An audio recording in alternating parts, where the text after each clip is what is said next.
నమస్తే అండి. అందరూ ఎలా ఉన్నారు? నేను మీ రామకృష్ణ నిహాన్ ఆస్ట్రో న్యూమరాలజిస్ట్.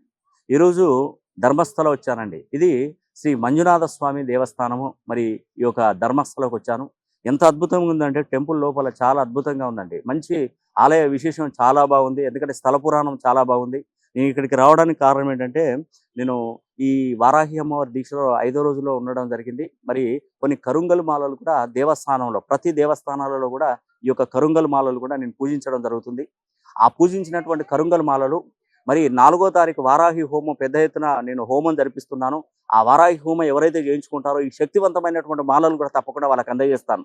ఎందుకంటే నేను ప్రతి వీడియో కూడా నేను ప్రతి పుణ్యక్షేత్రానికి వెళ్ళి రిక్వెస్ట్ చేసి మరి గర్భగుడిలో ఆ యొక్క వారాహి హోమం దీక్షలో ఉండి మరి ఆ పూజలు జరిపిస్తున్నాను. వారాహి హోమం జరిపించుకుని కరుంగల్ మాలలకు పూజలు జరిపిస్తున్నాను.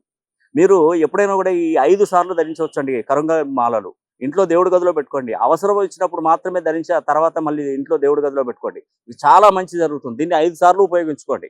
ఉద్యోగం కోసం ప్రయత్నిస్తున్నప్పుడు, వ్యాపారంలో నష్టాలు వచ్చినప్పుడు, విదేశీ ప్రయాణాలలో వెళ్తున్నప్పుడు, అదేవిధంగా ఆర్థిక అభివృద్ధి లేనప్పుడు, అప్పుల ఊబిలో కూరుకుపోయినప్పుడు కూడా ఈ యొక్క కరుంగలి మాల అనేది కూడా మీరు ధరించడం ద్వారా తప్పకుండా మంచి ఫలితాలు తప్పకుండా వస్తాయని కూడా నేను మీకు ఈ వీడియో ద్వారా తెలియజేస్తున్నాను. ఈ వీడియో కనుక మీకు నచ్చినట్లయితే లైక్ చేయండి, షేర్ చేయండి, అదేవిధంగా కామెంట్ చేయండి. సర్వే జనా సుఖినో